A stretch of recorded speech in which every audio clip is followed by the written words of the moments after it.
like. We've shown them Irrational Fear of Nothing, which obviously we've based a lot of our short film on, and we've got feedback under like what their ages are, what their occupation is, how many films they watch, to get an idea of what they're about, and then what they thought of the film, what their favourite part of the film was, how they felt the voiceover was portrayed, and also how anxiety was portrayed, and then how the film basically could have been made more realistic in terms of social anxiety. So, I mean, a lot of those questions are opinion-based, which is what we wanted, was opinions, and the fact that we pitched it to our group of media students in our class was because our target audience is people that make films. Like, that is a part of our target audience. And they're essentially all making short films. And we're all making short films, so that sort of fitted in. And yeah, we'll probably go through a few of these now, just, give our thoughts on the feedback we received. So this first one is someone obviously who's doing A-levels, and so I'll just pick out we'll just do just sort of the main thing. Probably, because they're mostly the same age range, 15 to 19. So essentially, this person likes the camera work, and they feel that we could do some more the film could do some more confrontation in the.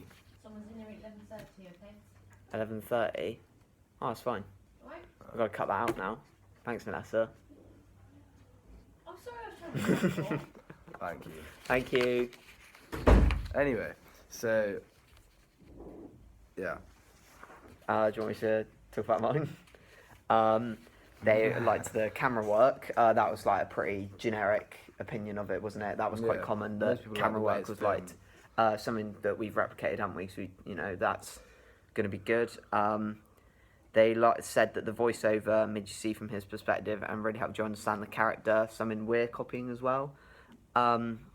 And they really feel that the voiceover is used to change tone and speed. And this is something we're going to have to pay attention to, because we need to show his voice and the change in his voice changing also what's the soundtrack happening. has to accompany it, which we need to think about. Yeah. And also, so basically from the couple we've just read, our target audience is someone from A-levels in this sort of Making part of the film. country. They like films that are filmed from the back of the head and focus on anxiety. So they're interesting point of view, I would say.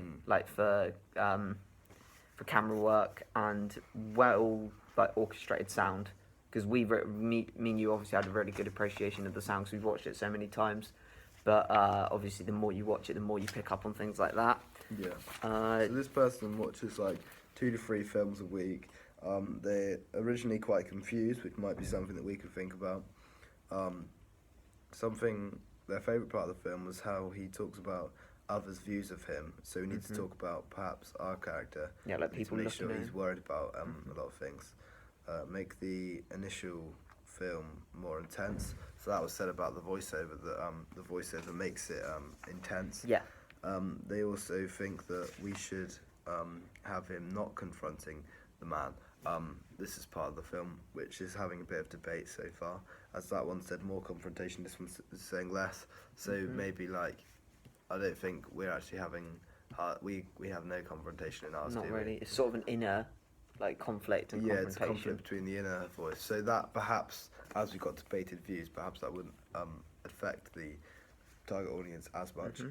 I'm going to quickly go into as well the feedback we got from our teacher Vanessa, who obviously knows a lot about film, so this was really important to us.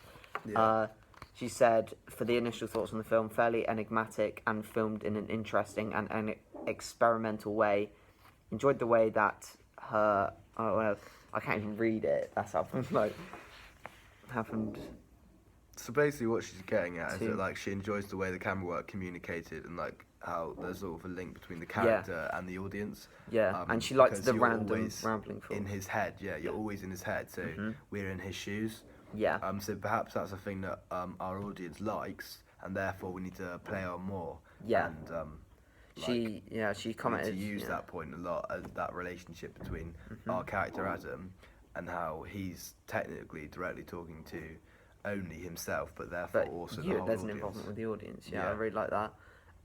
She also said she likes sort of the rambling thoughts sort of way of telling a story. So the narrative isn't told necessarily bit by bit. I'm doing this, I'm doing that. It's a rambling thought. It's a stream of conscience, and that's something we're going to have to use as well. Favourite part of the film, the cuts between flashbacks, because we have a further insight into the character's mind. Something we haven't done as much. No, but we were thinking possibly film at separate locations of him walking and use that to cut. It's not necessarily a flashback, but sort of play on a bit more of the stuff that Irrational Fear of Nothing used.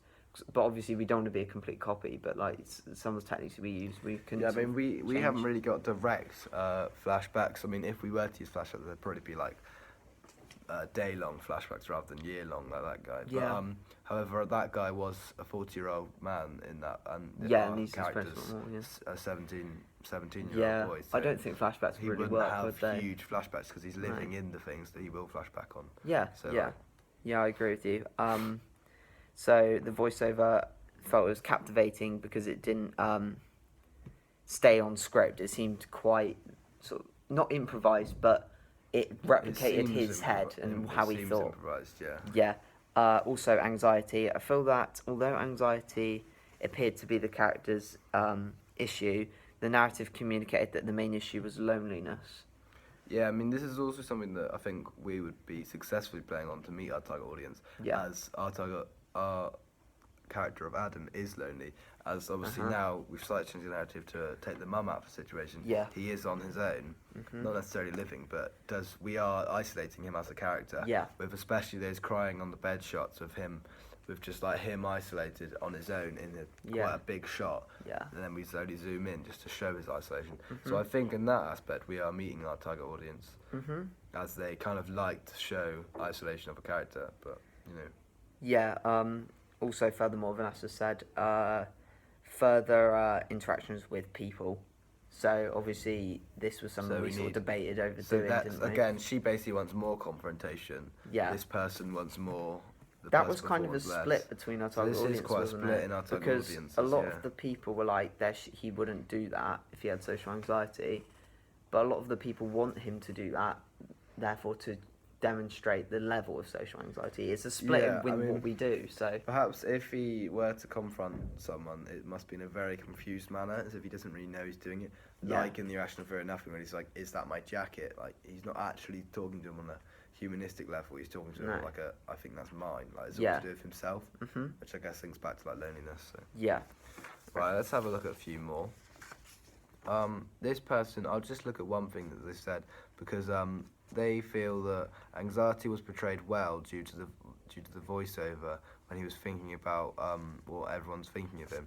So again, this person's thinking like they want to see more of the character's paranoia side of things. So perhaps we can include more of that. Alright, we should try and make a wrap soon. yeah. This one says body language and facial expressions could have been used more because the fact it's filmed from behind him. Something we've touched on. We're using a snorri cam in front of him so we can see his face, just to add that aspect in, because Irrational Fear of Nothing doesn't do that. Yeah, so I think we've mainly addressed our target audience here.